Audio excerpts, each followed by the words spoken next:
Olá, pessoal. Bem-vindos ao nosso curso. Eu sou o professor Leonardo Zanini e hoje nós vamos estudar as características dos direitos reais. Esse tema também é chamado por alguns autores como princípios dos direitos reais. Como se sabe, não há um critério preciso para a gente distinguir o direito real do direito pessoal. Existem aí muitas teorias acerca do assunto.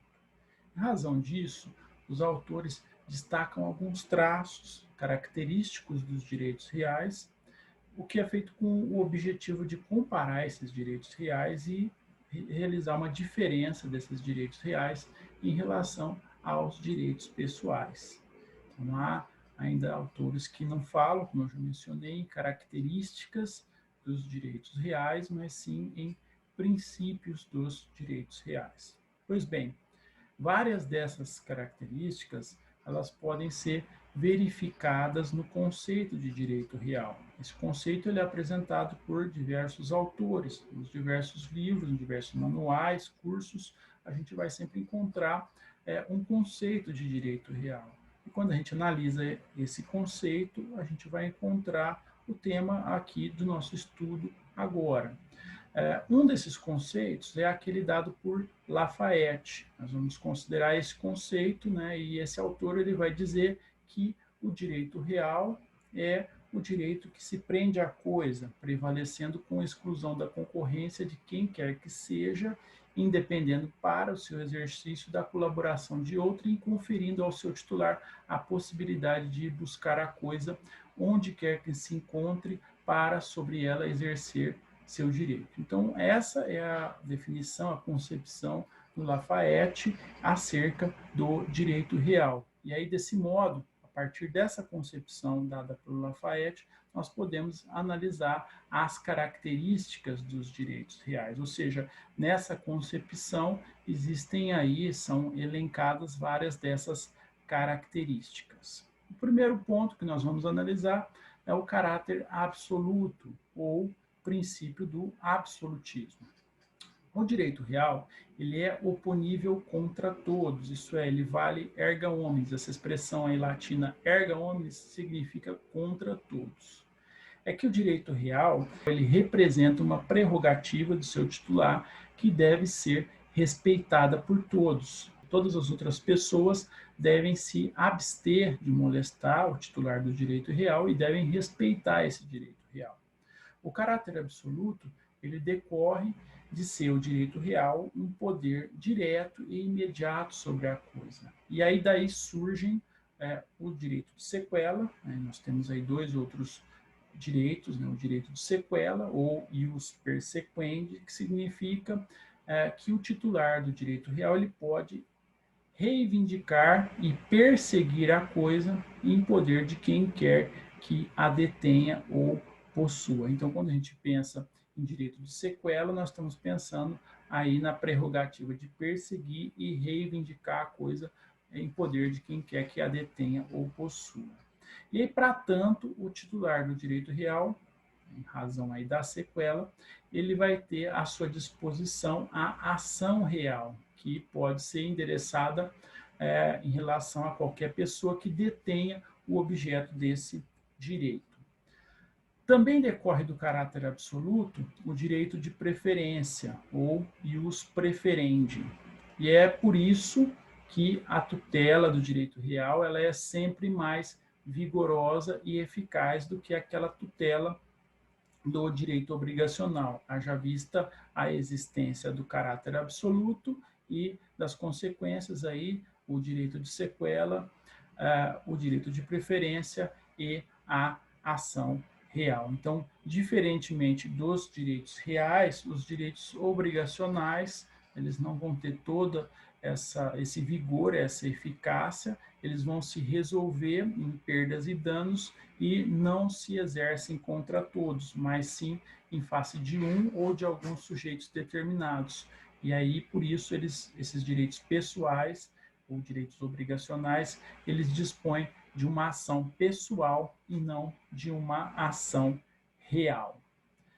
Outra característica dos direitos reais é a exclusividade. Então, vai se dizer que o direito real ele é exclusivo no sentido de que não pode ser concebido, a gente não pode admitir a existência de dois direitos reais de igual conteúdo sobre a mesma coisa.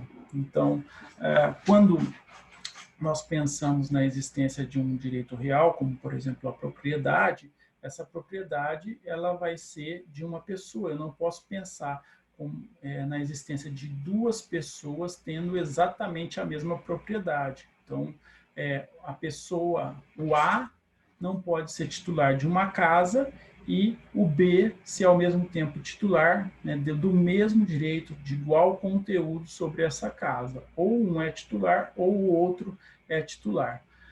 Entretanto, nos direitos reais sobre coisas alheias, existem dois sujeitos, mas cada um deles exerce direta e imediatamente direitos distintos sobre a coisa.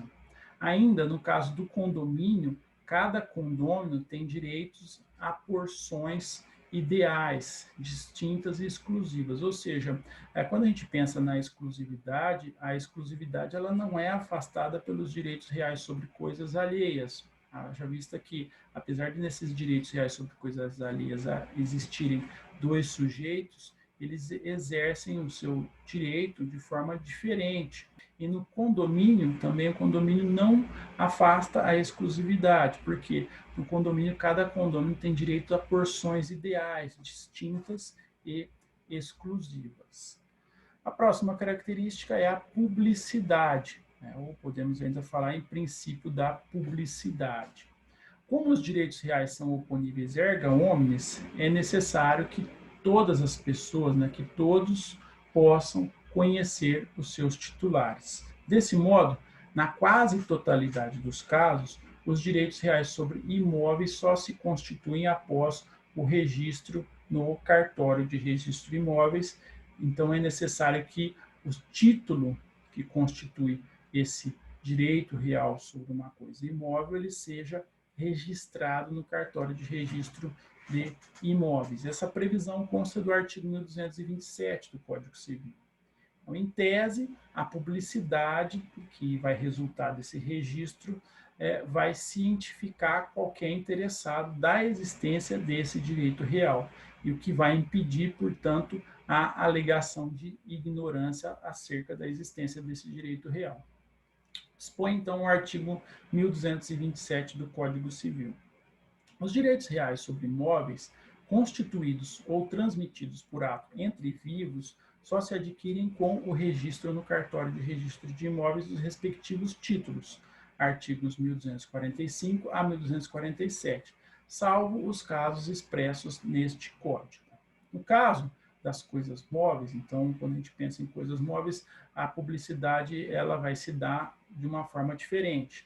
A publicidade, no caso das coisas móveis, ela vai se dar pela tradição, né? Ou seja, a entrega, que ela está prevista no artigo 1226 do Código Civil. Então, a publicidade, ela vai se manifestar pela posse, né? Então, quando eu penso em tradição, eu penso em entrega da coisa e eu estou pensando, né, como consequência, na posse. O artigo 1226 vai dispor sobre isso, ele vai falar o seguinte: os direitos reais sobre imóveis, quando constituídos ou transmitidos por ato entre vivos, só se adquirem com a tradição. Então, o registro e a tradição, eles vão atuar como meio de publicidade da titularidade desses direitos reais. Se a gente for comparar os direitos reais com os direitos obrigacionais, no que toca aí a publicidade, nós vamos ter que os direitos obrigacionais eles vão seguir o princípio do consensualismo, ou seja, esses direitos eles vão se aperfeiçoar simplesmente com o acordo de vontades. Taxatividade ou números clausos. Esse é a próxima característica ou o próximo princípio. A taxatividade ela vai determinar que os direitos reais são apenas aqueles enumerados pela lei. O artigo 1225 do Código Civil ele vai determinar, né, que são direitos reais a propriedade, a superfície, as servidões, o usufruto, o uso, a habitação, o direito do promitente comprador de imóvel, o penhor, a hipoteca e a anticrese. Então, nesse artigo 1225, nós vamos encontrar aí um rol dos direitos reais, um rol que o Código Civil ele vai dizer que são direitos reais. Então, a taxatividade ou números clausus determina que o número dos direitos reais ele é limitado pela lei. Somente é um direito real aquilo que a lei disser que é um direito real.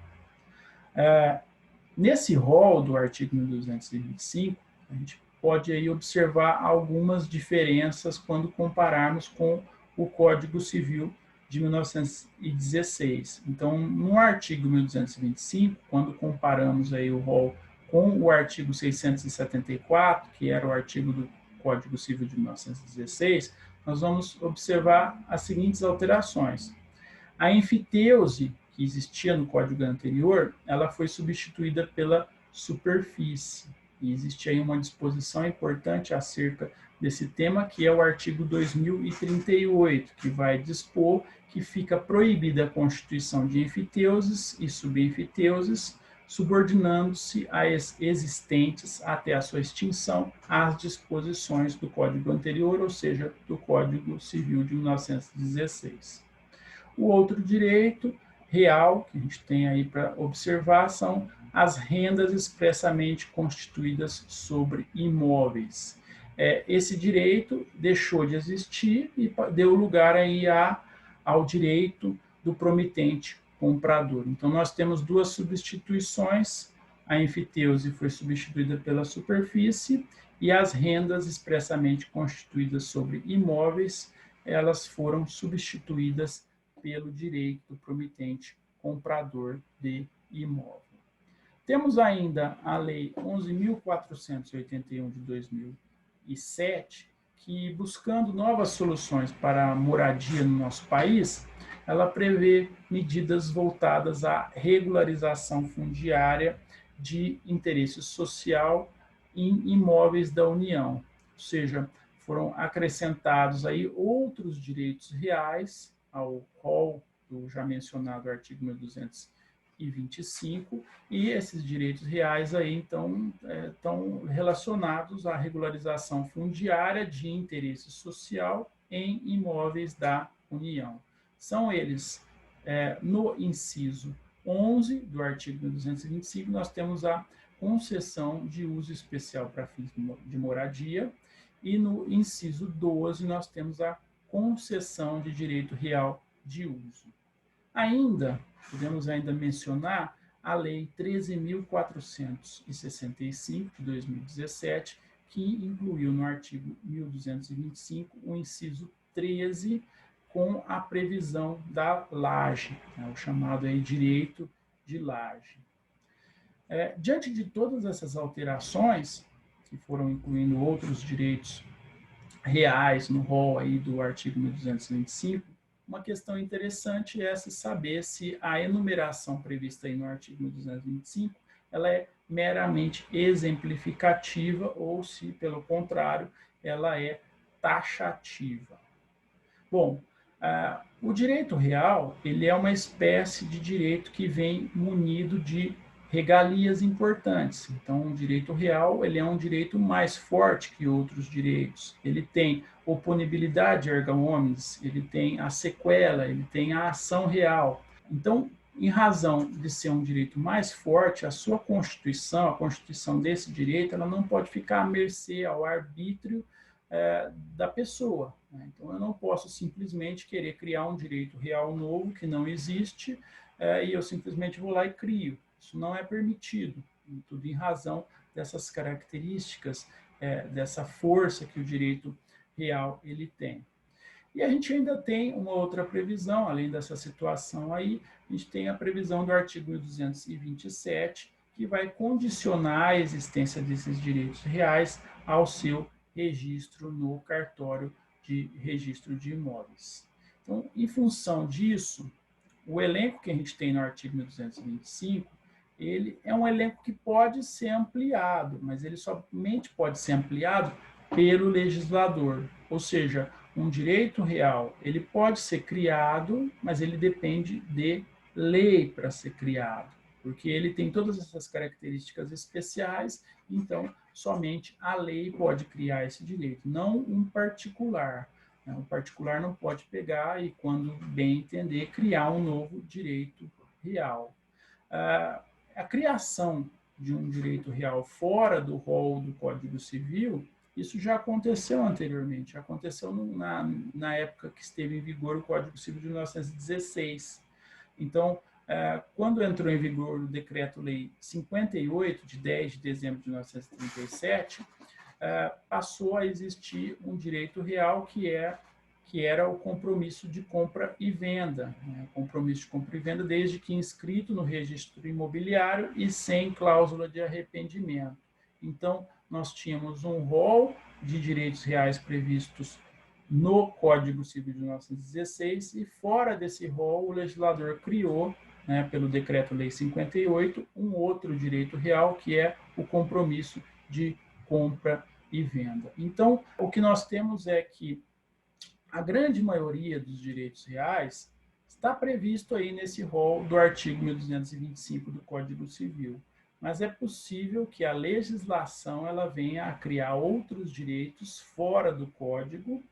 E se a gente analisar o artigo 1227 do Código Civil, ele ainda vai ressalvar a existência de outros direitos reais, os casos, quando ele menciona os casos expressos nesse código. Então, em razão dessa previsão, os casos expressos nesse código que o artigo 1227 traz, a doutrina sustenta ainda a existência de outros direitos reais fora do rol do 1225 e dentro do Código Civil, como a gente pode mencionar aí o direito de retenção, que está previsto no artigo 1219, e o pacto de retrovenda, que está previsto nos artigos 505 a 508. Ou seja, esses direitos são considerados direitos reais, mas eles não estão no rol do 1225.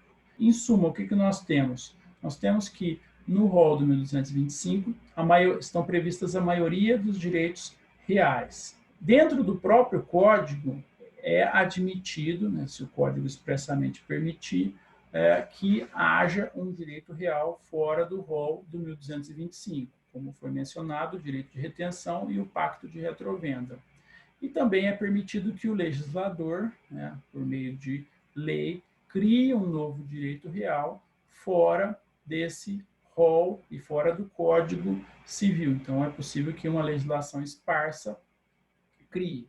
Em todo caso, o que a gente tem é que o número dos direitos reais ele é limitado, ele é taxativo, em razão de que somente a lei pode criar esse tipo de direito, o que é diferente dos direitos pessoais. Nos direitos pessoais, a gente sabe que não existe um sistema de delimitação legal.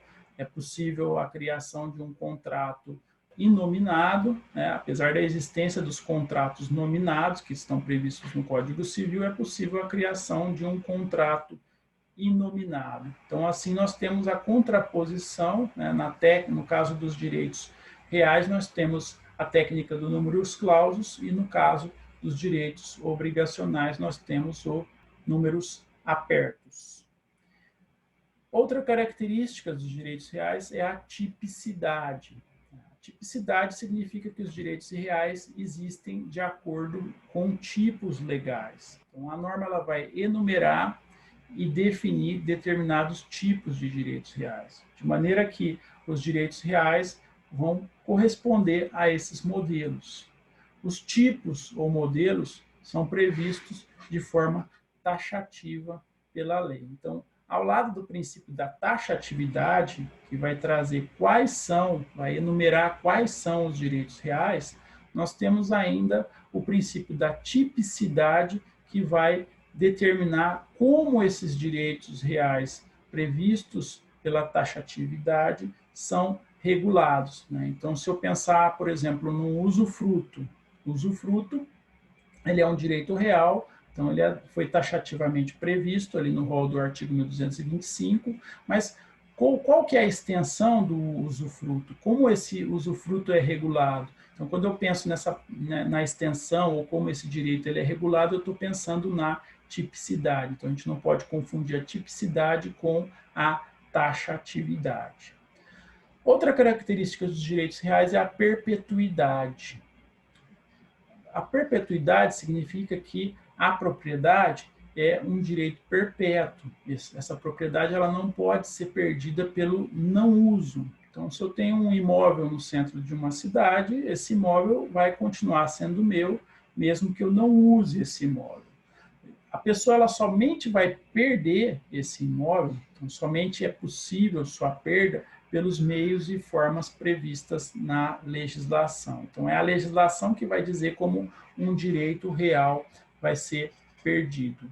O mero não uso não leva à perda desse direito. Então, a legislação vai dizer como esse direito pode ser perdido. A legislação fala, por exemplo, nos casos de uso capião, nos casos de desapropriação, que são formas de se perder um direito real. Mas, pelo princípio da perpetuidade, a gente tem que guardar que o simples não uso desse direito real não leva à sua perda. A próxima característica é a aderência. A aderência à coisa, ou o princípio da aderência, que também é denominado especialização ou inerência, significa que o direito real ele vai aderir à coisa no sentido de se ligar a ela e não ao sujeito que é seu titular. Então, o titular do direito real ele tem uma importância secundária. Haja vista aí que o foco está na coisa. Então, o direito real ele vai continuar existindo sobre a coisa, ainda que ela circule de mão em mão, ainda que a coisa ela se transmita a terceiros. Então, ainda que haja uma transferência dessa coisa para terceiros, esse direito real vai continuar existindo. Né? O que a gente pode constatar aí no artigo 1228. Por isso, afirma-se que o direito real continua a existir mesmo que mude seu titular, aderindo à coisa como a lepra ao corpo. Então, aí existe a expressão uti lepra uti.